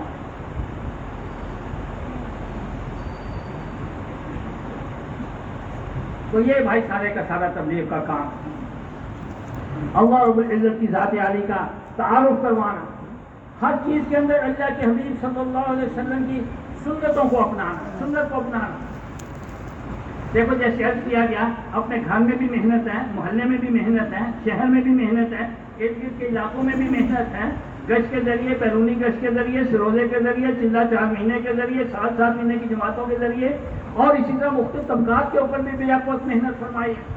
جیسے مردوں پہ محنت فرمائی ہے، ایسے ہی اللہ کے حبیب صلی اللہ علیہ وسلم نے کتنے موقعوں پر عورتوں کو بھی متوجہ فرمایا ہے، اور جو ایمان لانے والی صحابیات ہیں، شروع میں ابتدا میں ایمان لانے والی عورتیں ہیں، ان کے ذریعے آگے دوسری عورتوں کے اندر بھی دعوت چلی ہے، مردوں کے اندر بھی دعوت چل رہی ہے، عورتوں کے اندر بھی دعوت چل رہی ہے، بچوں کے اندر بھی دعوت چل رہی ہے، بچوں کے اندر بھی دعوت چل رہی ہے۔ یہ نہیں کہ بڑے بڑے لوگوں کی طرف تو آپ صلی اللہ علیہ وسلم متوجہ ہیں اور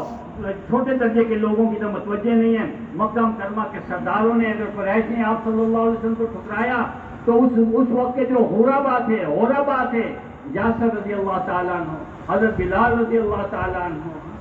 اور کتنے ایسے لوگ تھے، اور غربا تھے، مردوں میں سے، عورتوں میں سے حضرت زنیرہ رضی اللہ تعالیٰ عنہ، ان کے اندر آپ صلی اللہ علیہ وسلم کی محنت ہے، اور شروع میں ساتھ دینے والے اکثر غربا اور فقراء تھے، اور یہ عمرہ اور سردار جو تھے یہ تو بعد میں ایمان لائے، یہ تو بعد میں ایمان لائے ہیں۔ وہ معروف واقعہ نہیں ہے کہ جب فتح مکہ کے بعد ایک موقع پر سیدنا عمر فاروق رضی اللہ تعالیٰ عنہ کے پاس ان کے خلافت کے زمانے میں، بعض صحابہ کرام رضوان اللہ تعالیٰ علیہ مجمعین تشریف فرما تھے، اس سے بعد کے زمانے میں ایمان لانے والے بڑے بڑے سردار قریش کے بڑے بڑے لوگ تھے، صفوان ابن امیہ تھے، اکرمہ ابن ابو جہل تھے، سہیل ابن عمر تھے، اور ایسے بڑے بڑے لوگ وہاں پر موجود تھے۔ تو اس وقت پرانے صحابہ کرام جو اپنے وقت کے بڑے ضعیف اور کمزور لوگ تھے، اور بہت ہی فقراء میں شمار جو ہوتے تھے، وہ آنے لگے تو عمر فاروق رضی اللہ تعالیٰ کو آگے بلاتے ہیں، ایک ایک کو بڑی محبت کے ساتھ اور بڑے ادب کے ساتھ ایک ایک کا نام لے کے اور ان کو پکار کے، جیسے حضرت بلال رضی اللہ تعالیٰ کو سب سیدنا بلال آگے بلاتے ہیں، حتیٰ کہ یہ جو بڑے بڑے قریش کے سردار تھے کھسکتے پیچھے پہنچ گئے اور جوتوں والی جگہ کے قریب تک پہنچ گئے۔ ان میں سے بعض نے کہا کہ ہمارے ساتھ تو میرے المومنین نے اچھا نہ کیا۔ ان میں سے سہیل ابن عمر بہت زیرک آدمی تھے، بہت سمجھدار آدمی تھے۔ وہ جب صلح حدیبیہ کا واقعہ ہو رہا تھا، میثاق لکھا جا رہا تھا، قریش کی طرف سے ان کے نمائندے، ان کے وکیل یہی تو تھے، سہیل ابن عمر۔ تو سہیل ابن عمر کہیں گے نہیں ایسا نہ کہو، دیکھو اللہ پاک نے اپنی ایک دعوت بھجوائی، اپنے نبی صلی اللہ علیہ وسلم کے ذریعے سے تم تک پہنچائی، تم نے اس کو انکار کیا، ان ضعفاء نے اس کو قبول کیا، آج اللہ پاک نے ان کو آگے بڑھا دیا۔ کوئی ایسا عمل کر لو کہ کل آخرت میں تم بھی اس مقام اور مرتبے کو پالو، اس مقام اور مرتبے کو پالو جہاں پر یہ پہنچے ہوئے ہیں۔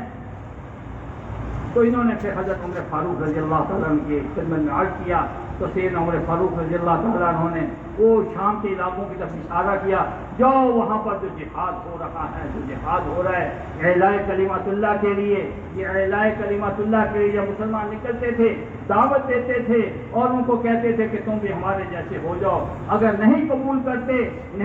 کرتے تو پھر جزیہ دو، ہم تمہاری حفاظت کریں گے، تمہارے ساتھ رہیں گے، تم ہماری زندگی دیکھو، اگر پسند ہے تو اختیار کر لینا، اور ہم تم میں سے گزر کے تم سے پیچھے بچنے والوں کو جہنم کی آگ سے بچانے کے لیے ان کو دعوت دیں گے، ان کے اندر ایمان و اسلام کی بات چلائیں گے۔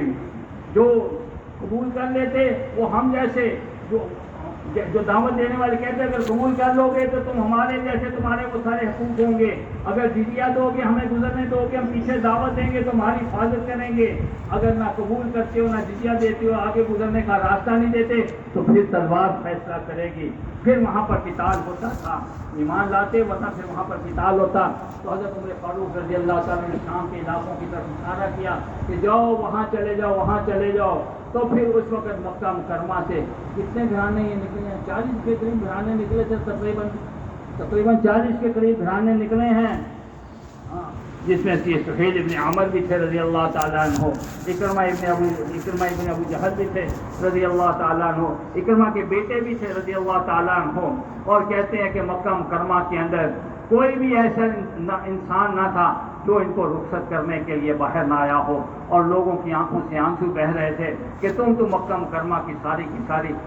کی ساری رونقوں کو ہی ختم کر کے جا رہے ہو، اور یہ سارے کے سارے گئے اور وہاں جا کے انہوں نے اپنی جانیں اللہ کی راہ میں قربان کی ہیں۔ تو اللہ کے حبیب صلی اللہ علیہ وسلم نے عمرہ میں بھی محنت کی ہے، غربا میں بھی محنت کی ہے، اس لیے تبلیغ کے اندر یہ آواز لگائی جاتی ہے کہ غربا کے اندر محنت، غریبوں کے محلے، وہ محلے کہ جن کے پاس آج کھانے کو ہے تو صبح کا کھانے کو ان کے گھر میں کوئی سامان نہیں، بچہ بیمار ہو جائے تو بچے کی دوا دارو لانے کے لیے ان کے پاس کوئی سب بندوبست نہیں، اور ان کو جا کر یہ فضائل سنانے کہ محنت کشو، تمہاری محنت کی کمائی، تمہارے ہاتھوں کی کمائی پاکیزہ کمائی ہے، ساری کمائیوں سے افضل اور مبارک یہ کمائی ہے، اور تمہاری محنت مزدوری اپنے بچوں کے لیے جو محنت مزدوری اس سے جو تھکاوٹ ہوتی ہے، اس تھکاوٹ پہ اللہ پاک سارے گناہوں کو معاف فرما دیتے ہیں، اور تمہاری تھوڑی سی روزی کے اوپر تمہارا راضی ہو جانا، اللہ پاک تمہارے تھوڑے سے اعمال پہ راضی ہو جاتے ہیں، اور تمہاری محنت مشقت کے اندر تمہارے ہاتھوں پر یہ جو نشان پڑتے ہیں، یہ جو چنڈیاں پڑتی ہیں،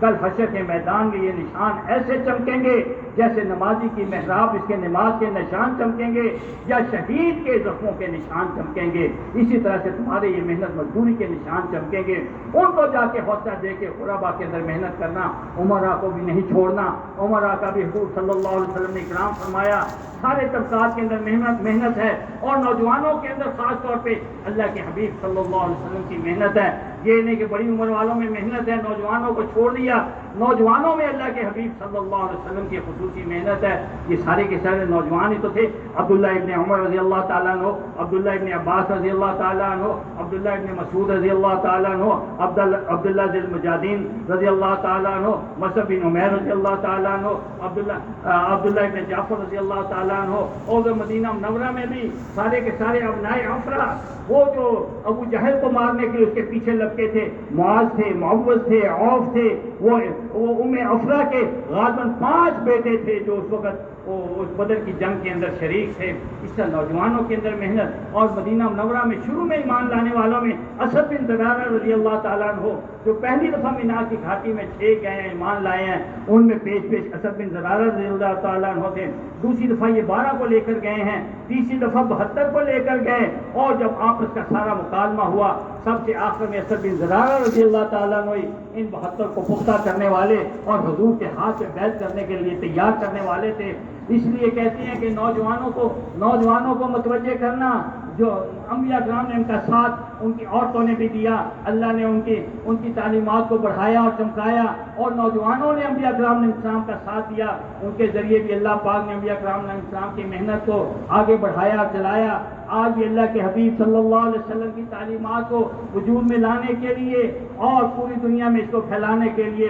امراء میں بھی محنت کرنی ہے, غربا میں بھی محنت کرنی ہے, اور مردوں میں بھی محنت کرنی ہے, عورتوں میں بھی محنت کرنی ہے, نوجوانوں کے اندر بھی محنت کرنی ہے. اور ہمارے اس تبلیغ کے کام کے اندر تو نوجوانوں میں بالخصوص, کیونکہ آج کل اکثر نوجوان تو اسکول کالج کے ساتھ وابستہ ہوتے ہیں. ہم نے تو جب سے اس تبلیغ کے اندر ہوش سنبھالا اپنی نوجوانی سے دیکھا کہ جہاں کہیں بھی کوئی اجتماع ہوتے, کوئی ایسا مجمع ہوتا, تو یہ طلبا کو ہمارے قابل ہمارے بڑے طلبا اور اساتذہ کو اکثر ان کی کوئی علیحدہ مجلس قائم کرتے تھے, علیحدہ کسی موقع پر لیتے تھے, ان کے سارے شعبوں کے اندر دین کی محنت کے طور طریقے ترتیب بھی بتاتے اور سمجھاتے تھے, اور ان کو دین کی محنت کے مختلف اعمال کے لیے, قربانیوں کے لیے بھی تیار کرتے تھے. اس لیے اپنے محلوں کے اندر, اپنے علاقوں کے اندر بھی ایسے لوگوں کو تلاش کر کے, ایسے جوانوں کو تلاش کر کے, جیسے وہ ہمارے بزرگ گزرے مولانا عمر پالم پوری صاحب وہ فرمایا کرتے تھے کہ جو نوجوان اس تبلیغ کے گھوڑے ہیں اور بوڑھے ان کی لگامیں ہیں. بوڑھے ان کی لگامیں ہیں. لگام ہو تو گھوڑا تھام کے چلایا جاتا ہے, جب لگام بھی بے قابو ہو جائے تو پھر گھوڑا قابو نہیں رہتا. بڑوں بوڑھوں کے ساتھ جڑ کر یہ نوجوان بھی چلیں گے, بالخصوص کالجوں یونیورسٹیوں والے, اسکولوں والے, ایک جوان ایسی ہمت اور استعداد والا. یہاں پر سن 86 میں اجتماع ہوا. ہمارا یہ جو مدنی مسجد کا پرانا مرکز ہے, اس جگہ پہ اجتماع ہوا تھا. آج بھی اس مجمع کے اندر بہت سے احباب ہوں گے جنہوں نے وہ اجتماع دیکھا تھا سن 86 میں. عصر کی نماز کے بعد ایک عرب نے بیان کیا تھا, کیا نام تھا, نکل گیا, بہرحال وہ نوجوان کچھ عرصہ پہلے سن 76 میں آیا یہاں پر وقت لگانے کے لیے. 40 دن اسے وقت لگایا جماعت کے ساتھ. عرب کا وہ, سعودیہ کا وہ رہنے والا, امریکہ میں پڑھتا تھا. تو 40 دن لگانے کے بعد وہ واپس نہ جائے, اس کی چھٹیاں ختم ہوئیں. تو جب بڑوں نے اس کو کہا کہ بھئی آپ واپس جاؤ, جا کر وہاں پر اپنا دین کا کام کرو, اپنی تعلیم بھی مکمل کرو, کہتا وہاں تو ماحول ایسا, اپنا ایمان بچانا بھی مشکل ہے, میں تو واپس جاؤں گا نہیں. تو اس کو بتایا, سمجھایا کہ بھائی تبلیغ کے اندر تو کہتے ہیں کہ انسان جس شعبے میں ہے اس شعبے میں بھی اس کو ماہر ہونا چاہیے. یہ نہیں کہ اس شعبے کو چھوڑ دے, تعلیم والا تعلیم کو چھوڑ دے, کاروبار والا کاروبار کو چھوڑ دے, اور کسی شعبے والا اپنے شعبے کو چھوڑ دے. باقی تو کہیں گے کہ بھائی یہ دین کو اپنانا بہت مشکل ہے, اپنا شعبہ چھوڑنا پڑتا ہے. اور صحابہ کرام رضوان اللہ تعالیٰ علیہ اجمعین بھی اپنے دینی کاموں کو کرنے کے ساتھ ساتھ اپنی محنت مزدوری بھی کرتے رہے, اپنے کاروبار تجارتیں بھی کرتے رہے, مختلف شعبوں کے ساتھ منسلک بھی رہے. تو اس کو جب ترغیب دی گئی اور بتایا سمجھایا گیا کہ وہاں پر جا کر فرائض کا اہتمام کر لینا, جس درجے میں سنت اپنا سکو اس کو اپنا لینا, موٹا موٹا کسی سے دین کی بات کر لیا کرنا, اپنی تعلیم مکمل کرو, جتنا ہو اس کے کرتے رہو, اللہ پاک آسانیاں پیدا فرمائیں گے. 6 برس کے بعد سن 82 میں وہ پھر پاکستان یہاں پہ آیا غالباً. اس وقت ان سے ملاقات ہوئی تو ہم نے پوچھا کہ ہاں بھائی کیسا رہا. تو وہ کہنے لگے کہ بھائی میں نے جا کر وہاں ویسے محنت شروع کی یونیورسٹی کے اندر. جب دوپہر کو نماز کا وقت ہوا تو مجھے تو کوئی جگہ دکھائی نہ دی, کیا کروں. ایک جگہ لان کے اندر, پلاٹ کے اندر, وہیں پر میں نے قبلہ رخ کو دیکھا, وہ خطب نماز سے, اور قبلہ کی طرف رخ کر کے میں نے اذان دینی شروع کر دی. اور لوگ سارے کے سارے متوجہ ہو گئے, لوگ سارے کے سارے آئے. بھائی یہ پیچھے والے بھائی تھوڑا سا حرکت کر لیں, آگے کو آ جائیں, آگے تشریف لے آئے. بھائی جڑ کے نماز کے اندر جو خلا ہو وہ بھی علماء اکرام کہتے ہیں کہ اس کو بھی پر کرنا چاہیے, ایسے نہیں چھوڑ دینا چاہیے. اس کے پر کرنے کی جو ترتیب ہے علماء اکرام سے ہم پوچھیں. اسی طرح درمیان میں کوئی خلا ہو جائے اس کو ساتھ پر کرتے رہا کریں. پیچھے والے احباب آگے تشریف لے آئیں, سب پیچھے والے حرکت کر لیں گے, سارا مجمع جڑ جائے گا. ورنہ آگے والا مجمع اور پیچھے والا مجمع کچھ اور. ٹرین کے آدھے ڈبے انجن کے ساتھ, آدھے ڈبے بغیر انجن کے, تھوڑی دور تک دوڑتے چلے جائیں گے, پھر پتہ ہی نہیں چلے گا اگلے ڈبے کہاں گئے بھائی. اس لیے پچھلے مجمع میں پھر اپنی باتیں چل پڑیں گی, سارے آگے جڑ جائیں, آگے تشریف لے آئیں, مجمع کے ساتھ تشریف لے آئیں, مجمع کے ساتھ تشریف لے آئیں. بائی تک پیچھے جو مجمع شاید وہاں پر آواز نہیں پہنچ پا رہی, 2-4 ساتھی پیچھے جا کے سب کی منت کر کے پاؤں پکڑے کے ان کو بھی آگے لے آئے, ان کو بھی آگے لے. تو کہنے لگا میں نے اذان دی، سارے اس چیز کھڑے متوجہ ہو گئے. 1-2-4 دن یہ قصہ چلا. ان طلبا میں کئی مسلمان بھی تھے اور ان کو حیا محسوس ہوئی اور ان میں سے بعض میرے ساتھ نماز میں شامل ہو گئے. وہ 2-3-4 ہو گئے. پھر ہم نے کوشش کی اوروں کو بھی متوجہ کیا. کئی مسلمان تھے وہ شامل ہوتے چلے گئے. انتظامیہ والوں نے دیکھا یہ تو بڑھتے چلے جا رہے ہیں، ان کو کہیں ووٹ میں کر دو، پردے کے پیچھے کر دو اور نہ شامل ہوں. انہوں نے ایک کمرہ کہا کہ بھئی یہاں پہ تم کر لیا کرو جو کچھ کرنا ہوتا ہے. کہتے وہ ہمارا پریئر روم بن گیا، ہماری مسجد بن گئی. ہم نے وہاں پر نماز تعلیم کا حلقہ دعوت کی بنیاد رکھی اور وہاں پہ ویکینڈ پہ لوگوں کو اکٹھا کر کے قریبی بستیوں میں جانا شروع کیا. وہاں پر بھی جا کر اسی طرح سے محنت کی. کئی لوگوں کی زندگیاں پلٹنے لگیں، کئی جگہ پر مسجدوں کی بنیاد پڑی، کئی لوگوں کی زندگی بدلی. تو کہنے لگے ایسے چلتے رہے اور مسلمان بھی متوجہ ہوئے، غیر مسلم بھی متوجہ ہوتے رہے. جو مسلمان متوجہ ہوئے ان کی تعداد تو میں نے شمار نہیں کی، لیکن یہ 6 سال کے اندر جو غیر مسلم میرے ہاتھ پہ مسلمان ہوئے ان کی تعداد میں شمار کرتا رہا. 7,500 امریکی میرے ہاتھ پہ مسلمان ہوئے.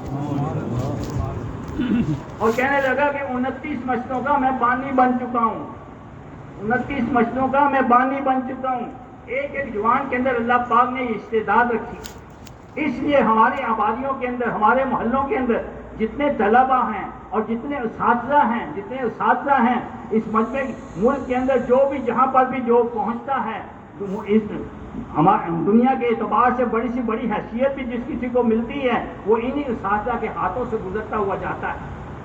جس مشین سے جو کچھ گزر کے جائے گا اس مشین کے اندر جو بنانے کی صلاحیت ہوگی اس کا اطلاق اس گزرنے والی چیز پہ ہوتا چلا جائے گا. اسی لیے اساتذہ کے لیے بھی خاص طور پہ کوشش کہ وہ بھی ایسے دینی ماحول میں آ کر دینی شوق اور جذبات اور دنیاوی شعبوں کی تعلیم کے ساتھ ساتھ ان کے دینی جذبات اور حضور صلی اللہ علیہ وسلم والے اوصاف و اخلاقیات اور اللہ رب العزت کے احکامات و اعمال لوگوں کی زندگیوں کے اندر آ جائیں. اس کی محنت کرنے والے ہوں. اس کے لیے اساتذہ کے اوپر بھی محنت اور اس کے ساتھ ساتھ طلباء پر بھی محنت اور ان کو بھی اس ماحول کے اندر لانا. اور جیسے کوئی چھٹیوں کے اوقات ہوں، بھلے 2, 4, 6, 8, 10 دن کی چھٹیاں ہوں، وہ اللہ کے راستے میں لگوانا. جو چھوٹی عمر کے بےریش بچے ہوں ان کو یہاں گشتوں میں شب جمعہ میں شامل کر لیا. کبھی لے آئے یہاں سے رات کو وہ چلے جائیں اور اپنے محلے کے گشتوں میں شامل ہو جائیں. جو 16 سال کے لگ بھگ اس سے بڑی عمر کے ہوں یا سے روزہ بھی لگوائیں 16 سال سے بڑے والے، اور جو ماشاءاللہ جن پہ بلوغت کے آثار بھی ہوں بڑے سے دکھائی دیتے ہوں ان کو چلے 4 مہینے کی جماعتوں کے اندر بھی بھیج دیں. اس طرح سے یہ نوجوانی کے اندر جو انسان کے اوپر چھاپ لگتی ہے اس کے اندر بڑی پختگی ہوتی ہے. بڑی عمر تک جا کر بھی انسان کے اوپر سے وہ اثرات پھر ظاہر نہیں ہوتے. تو کیا خیال ہے بھائی، سب اپنی اپنی آبادیوں کے اندر ان نوجوانوں پہ محنت کریں گے انشاءاللہ. ان کو خاص طور پہ جوڑے، طلباء کو، اساتذہ کو. جو بھی چھٹی، ابھی بھی چھٹیاں ہوں عید کے بعد 10-10, 20-20 دن کی بھلے جماعتیں بن جائیں. ان کے لیے اجازت ہے یہ 10-10, 20-20 دن کی جماعتیں بنا لیں. کسی کے امتحان ہو چکے تو چلا 4 مہینے کی جماعتیں بنا لیں. ورنہ جتنے بھی اوقات جو بھی مواقع ہوں ان سے فائدہ اٹھانا.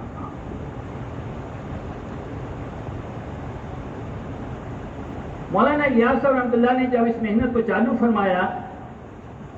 ہندوستان کے اندر یہ محنت چالو ہوئی، اس کے بعد خیال کیا کہ اب اس کو باہر ملکوں کے اندر بھی لے کے جانا چاہیے.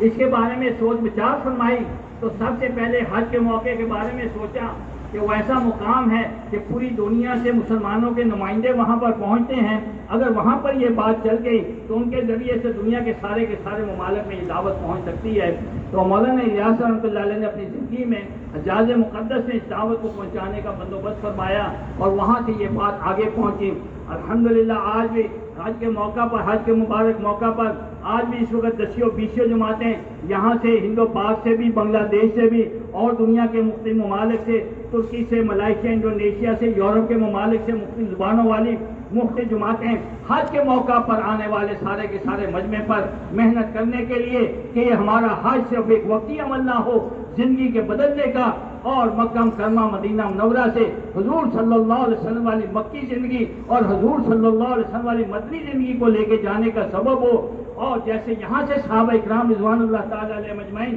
حضور کی زندگی کو لے کر پوری دنیا میں پھیلے ہیں، اور حضور صلی اللہ علیہ وسلم والی زندگی کو چلایا ہے. اسی طرح سے مکہ مکرمہ مدینہ منورہ سے حج کے موقع پر حضور کی زندگی کو لے کر اپنے ملکوں کے اندر جا کر اس دعوت کے نظام کو چلانے والے ہوں, وہاں پر بھی محنت ہو رہی. اور جہاں کہیں جو کوئی موقع مل جائے, بھلے وقتی طور پہ لوگ کسی کھیل تماشے پہ جمع ہو, ان کے اندر بھی جا کر محنت ہو. کئی ملکوں کے اندر ایسے بعض مواقع ہوتے ہیں, کہیں صنعت کے, کہیں تجارت کے, کہیں کھیل کے ایسے مواقع ہوتے ہیں. بہت سے ممالک سے وہاں پہ مجمع اکٹھا ہوتا ہے. ہمارے بڑے تو یہ فرماتے ہیں ان موقعوں سے بھی فائدہ اٹھایا جائے. یہ کوئی انسانی ہمارے اپنے ذہن کی اختراع نہیں ہے. اللہ کے حبیب صلی اللہ علیہ وسلم کی سنتوں سے یہ چیزیں ثابت ہیں کہ جیسے وہ عکاظ و مجنہ میں ذی المجاز کے اندر یہ ان کے میلے اور کھیلوں کی جگہ ہوتی تھیں, وہاں جا کر آپ صلی اللہ علیہ وسلم دعوت دیتے تھے. اسی طرح دنیا میں کہیں پر ایسی کوئی جگہ ہو وہاں پر بھی دعوت دینے کا اہتمام کیا جائے. ابھی حال میں ہمارے آپ کے ارد گرد یہ مویشی منڈیاں لگی ہوئی ہیں, اور کتنے ارد گرد کے دیہات سے کتنے لوگ اپنے جانور لے کر فروخت کے لیے لائے ہیں. ٹھیک ہے, ضرورت ہے ان کے لیے بیچنا, ضرورت ہے یہاں کے لوگوں کے لیے خریدنا, ضرورت ہے لوگ اپنی ضرورت کو بھی پورا کریں, اور اس کے ساتھ ساتھ ان آنے جانے والوں کے اوپر محنت ہو کہ یہاں سے وہ صرف دنیاوی نفع ہی نہ کما کے جائیں, بلکہ ان نفعوں کے ساتھ اس قربانی کے فلسفے کو بھی سمجھیں کہ یہ قربانی کس چیز کی قربانی ہے. سیدنا ابراہیم علیہ السلام کی سنت کو اللہ پاک کی ذات عالی نے اس امت کے لیے یہ حکم عطا فرمایا, اور اس کے پیچھے کیا فلسفہ ہے, کیسے اللہ کے حکم کے لیے اپنے سارے جذبات کو قربان کرنا ہے. وہ اللہ رب العزت کی ذات عالی جس کے لیے اپنی اولاد کو بھی قربان کرنے کے لیے سیدنا ابراہیم علیہ السلام تیار ہو گئے, آج اس پروردگار کے حکم کے سامنے ہماری نمازیں تو کہیں قربان نہ ہو جائیں, ہم وقت پہ نماز ادا کرنے والے ہوں. ان منڈیوں کے اندر جہاں کہیں ہمارے ارد گرد یہ منڈیاں لگی ہوئی ہیں, ان منڈیوں کے ارد گرد جا کر,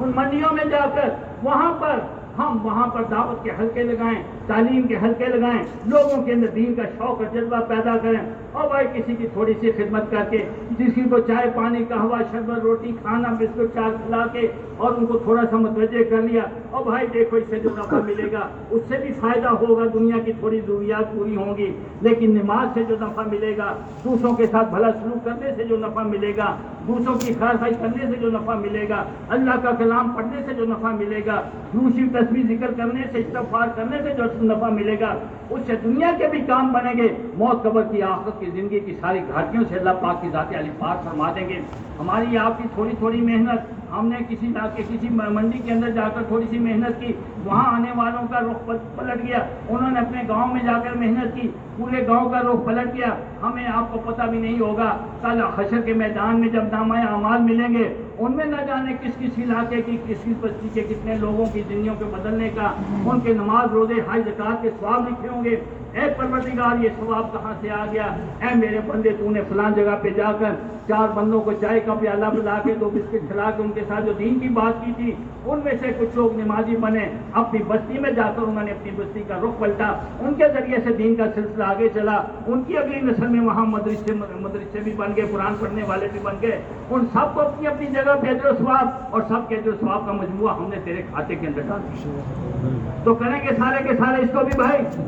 ایک محنت ہے, یہ کام ہے جو اللہ پاک کی ذات علی نے عطا فرمایا. اس کے لیے بھائی یہ کوئی رائے والوں کی طرف سے عائد کردہ فریضہ نہیں ہے کہ چلہ لگانا, 4 مہینے لگانے, روزانہ 25 آدمی کو دعوت دینی. نہیں میرے بھائیو دوستو, اپنے خالق اور مالک کی ذات علی کا جب تعارف اور تعلق پیدا ہوتا ہے, اس کی محبت ہی میں پیدا ہوتی ہے, تو انسان کے دل کے اندر ایک بے قراری پیدا ہوتی ہے. بچے کو جس چیز کے ساتھ تعلق ہوتا ہے, کھلونے کے ساتھ تعلق ہے تو لوگوں کو اپنے کھلونوں کی سناتا پھرتا ہے. اپنے اماں ابا دوستوں کے ساتھ تعلق ہے تو اپنی اماں ابا اپنے دوستوں کے ان کی صفات بتاتا پھرتا ہے. جوان کو اپنی گاڑی, اپنی سواری, اپنی موٹر سائیکل کے ساتھ تعلق ہے, بہانے سے اس کی باتیں بتاتا پھرتا ہے. بوڑھوں کو اپنی اولاد کے ساتھ تعلق ہے, اپنی اولاد کے قصے کہانیاں لوگوں کو بتاتا پھرتا ہے. اپنی مال جائیداد کے ساتھ تعلق ہے, اپنی سواریوں اپنی مال جائیداد کے قصے سناتا پھرتا ہے. میرے بھائیوں دوستوں بزرگوں, اللہ پاک کی ذات علی کا تعارف کرواتے اگر ہمیں اپنے خالق اور مالک کے ساتھ تعلق پیدا ہو جائے, اس کی محبت جی میں پیدا ہو جائے, ہم تو بے قرار ہو کر لوگوں کے اندر گھس کے اپنے خالق اور مالک کا تعارف کرواتے پھریں گے. اور اس کی ذات اقدس کا تعارف کرواتے جب تھک کے چور ہو جائیں, پھر تنہائیوں میں اللہ کے سامنے ہاتھ اٹھا کے اپنی کمزوری کا رونا اس کی بارگاہ میں روئیں گے، اپنی عاجزی اور انکساری کا اس کے سامنے اپنی انکساری کا اظہار کریں گے کہ اے پروردگار ہمیں سمجھ نہیں، اے پروردگار تیرے بندوں کو، اے اللہ تو نے اپنے بندوں کے دل کے اندر اپنی محبت بھی ڈالی، اطاعت کا شوق اور جذبہ بھی ڈالا، اے اللہ ہمیں کوئی عقل نہیں، سمجھ نہیں کہ ہم ان کے ایمان کی چنگاری کو ہوا دے کے اور اس کو اللہ کے اندر بھڑکا کے اس کو تبدیل کر دیں تو تیرے حکم پہ مر مٹنے والے بن جائیں۔ اے پروردگار ہمیں لوگوں کو تیری ذات